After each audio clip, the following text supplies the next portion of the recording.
双语音标领航，注音阅读启蒙，叶兴阳有声读物。Ghosts, A Domestic Tragedy in 3 Acts by Henrik Ibsen. Translated by R. Farquharson Sharp. Dramatis Personae. Mrs. Alving, a widow. Oswald Alving, her son. An artist. Manders, the pastor of the parish. Engstrand, a carpenter. Regina Engstrand, his daughter. In Mrs. Alving's service. The action takes place at Mrs. Alving's house on one of the larger fjords of western Norway. Ghosts. Act I. Scene. A large room looking upon a garden door in the left-hand wall. And 2 in the right. In the middle of the room, a round table with chairs set about it, and books, magazines, and newspapers upon it. In the foreground on the left, a window, by which is a small sofa with a work table in front of it. At the back the room opens into a conservatory rather smaller than the room. From the right-hand side of this, a door leads to the garden. Through the large panes of glass that form the outer wall of the conservatory, a gloomy fjord landscape can be discerned, half obscured by steady rain. Engstrand is standing close to the garden door. His left leg is slightly deformed, and he wears a boot with a clump of wood under the sole.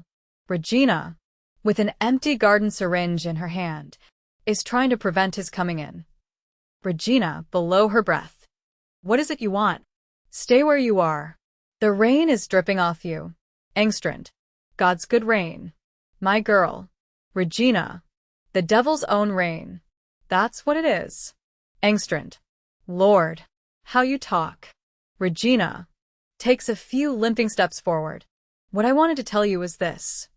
Regina, don't clump about like that. Stupid. The young master is lying asleep upstairs. Engstrand. Asleep still? In the middle of the day? Regina. Well, it's no business of yours. Engstrand. I was out on a spree last night. Regina. I don't doubt it. Engstrand. Yes. We are poor weak mortals. My girl. Regina. We are indeed. Engstrand. And the temptations of the world are manifold, you know, but for all that, here I was at my work at 5:30 this morning. Regina. Yes. Yes. But make yourself scarce now. I am not going to stand here as if I had a rendezvous with you. Engstrand. As if you had a what? Regina. I am not going to have anyone find you here. So now you know. And you can go. Engstrand, coming a few steps nearer. Not a bit of it. Not before we have had a little chat. This afternoon I shall have finished my job down at the schoolhouse. And I shall be off home to town by tonight's boat. Regina mutters. Pleasant journey to you. Engstrand. Thanks. My girl. Tomorrow is the opening of the orphanage. And I expect there will be a fine kick up here and plenty of good strong drink. Don't you know? And no one shall say of Jacob Engstrand that he can't hold off when temptation comes in his way. Regina. Oh. Engstrand. Yes. Because there will be a lot of fine folk here tomorrow. Parson Manders is expected from town. 2. Regina. What's more? He's coming today. Engstrand. There you are. And I'm going to be precious careful. He doesn't have anything to say against me. Do you see? Regina. Oh. That's your game. Is it? Engstrand. What do you mean? Regina, with a significant look at him. What is it you want to humbug Mr. Manders out of this time? Engstrand. S.H. Are you crazy? Do you suppose I would want to humbug Mr. Manders? No. No, Mr. Manders has always been too kind a friend for me to do that. But what I wanted to talk to you about was my going back home tonight. Regina. The sooner you go, the better I shall be pleased. Engstrand. Yes. Only I want to take you with me. Regina. Regina, open-mouthed. You want to take me? What did you say? Engstrand. I want to take you home with me, I said. Regina, contemptuously. You will never get me home with you. Engstrand. We shall see about that. Regina. Yes. You can be quite certain we shall see about that. I, who have been brought up by a lady like Mrs. Alving. I, who have been treated almost as if I were her own child. Do you suppose I am going home with you? To such a house as yours? Not likely. Engstrand.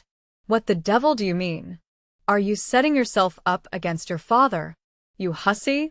Regina mutters, without looking at him. You have often told me I was none of yours. Engstrand. Bah. Why do you want to pay any attention to that? Regina. Haven't you many and many a time abused me and called me a... For shame? Engstrand. I'll swear I never used such an ugly word. Regina. Oh. It doesn't matter what word you used. Engstrand. Besides, that was only when I was a bit fuddled.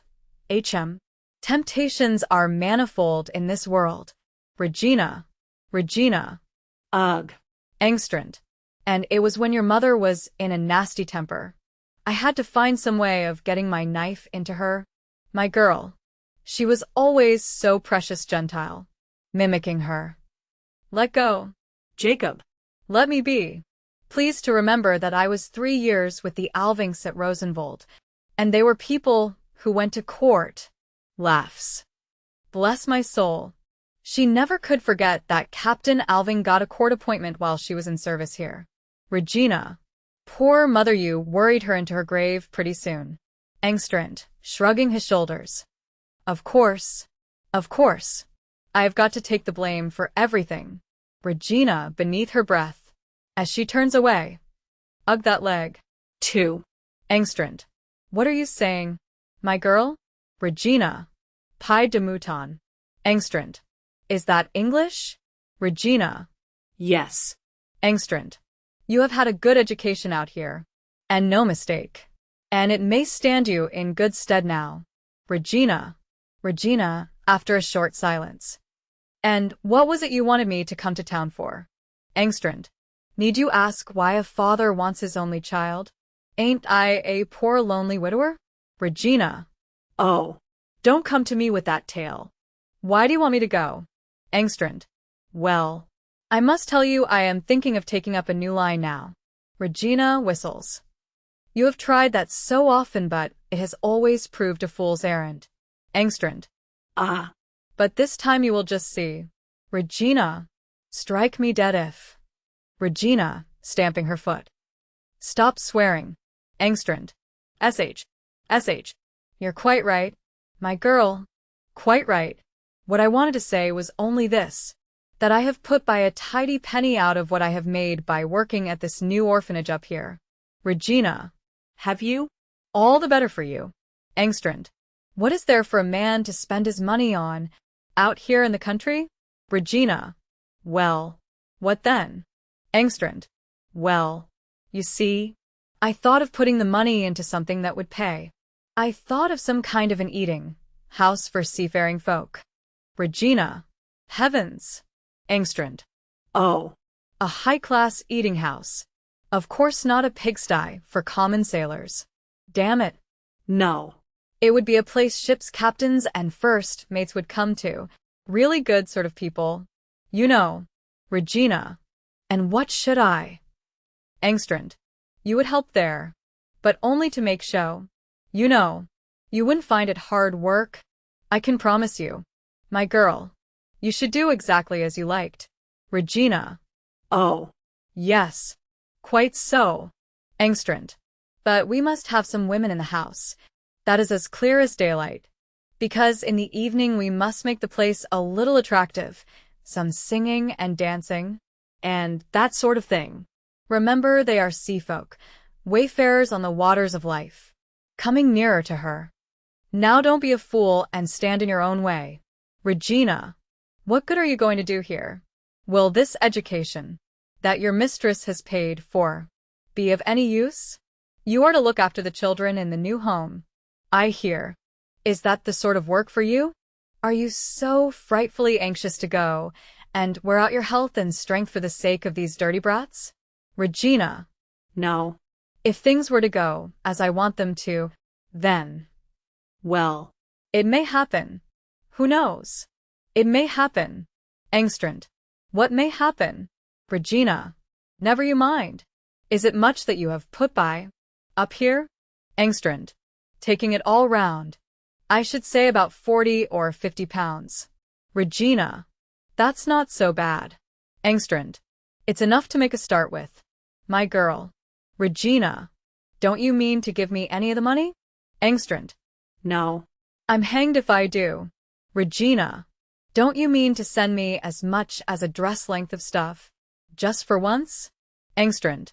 Come and live in the town with me, and you shall have plenty of dresses. Regina. Pooh. I can get that much for myself. If I have a mind to. Engstrand. But it's far better to have a father's guiding hand. Regina. Just now I can get a nice house in Little Harbor Street. They don't want much money down for it, and we could make it like a sort of seaman's home. Don't you know? Regina. But I have no intention of living with you. I'll have nothing whatever to do with you. So now, be off. Engstrand. You wouldn't be living with me long. My girl. No such luck. Not if you knew how to play your cards. Such a fine wench as you have grown this last year or two. Regina. Well. Engstrand. It wouldn't be very long before some first mate came along. Or perhaps a captain. Regina. I don't mean to marry a man of that sort. Sailors have no savoir-vivre. Engstrand. What haven't they got? Regina. I know what sailors are. I tell you, they aren't the sort of people to marry. Engstrand. Well, don't bother about marrying them. You can make it pay just as well. More confidentially, that fellow the Englishman, the one with the yacht, he gave 70 pounds. He did. And she wasn't a bit prettier than you. Regina, advancing towards him. Get out. Engstrand, stepping back. Here. You're not going to hit me, I suppose? Regina. Yes. If you talk like that of mother, I will hit you. Get out. I tell you. Pushes him up to the garden door. And don't bang the doors. Young Mr. Alving. Engstrand. Is asleep, I know. It's funny how anxious you are about young Mr. Alving. In a lower tone. Oh. Is it possible that it is he that? Regina. Get out. And be quick about it. Your wits are wandering. My good man. No. Don't go that way. Mr. Manders is just coming along.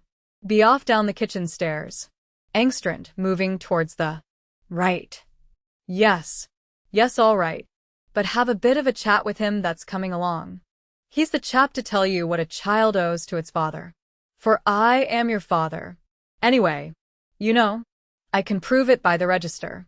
He goes out through the farther door which Regina has opened. She shuts it after him, looks hastily at herself in the mirror, fans herself with her handkerchief and sets her collar straight, then busies herself with the flowers. Manders enters the conservatory through the garden door. He wears an overcoat, carries an umbrella, and has a small traveling bag slung over his shoulder on a strap. Manders. Good morning, Miss Engstrand. Regina, turning round with a look of pleased surprise. Oh. Mr. Manders. Good morning. The boat is in. Then? Manders. Just in. Comes into the room. It is most tiresome. This rain every day. Regina, following him in. It's a splendid rain for the farmers. Mr. Manders. Manders. Yes. You're quite right. We townfolk think so little about that. Begins to take off his overcoat. Regina. Oh. Let me help you. That's it. Why? How wet it is. I will hang it up in the hall. Give me your umbrella. 2. I will leave it open, so that it will dry. She goes out with the things by the farther door on the right. Manders lays his bag and his hat down on a chair. Regina re-enters.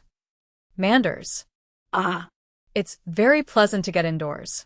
Well, is everything going on well here? Regina. Yes. Thanks. Manders. Properly busy. Though, I expect, getting ready for tomorrow? Regina. Oh. Yes. There's plenty to do. Manders. And Mrs. Alving is at home, I hope? Regina. Yes. She is. She has just gone upstairs to take the young master his chocolate. Manders. Tell me, I heard down at the pier that Oswald had come back. Regina. Yes. He came the day before yesterday. We didn't expect him until today.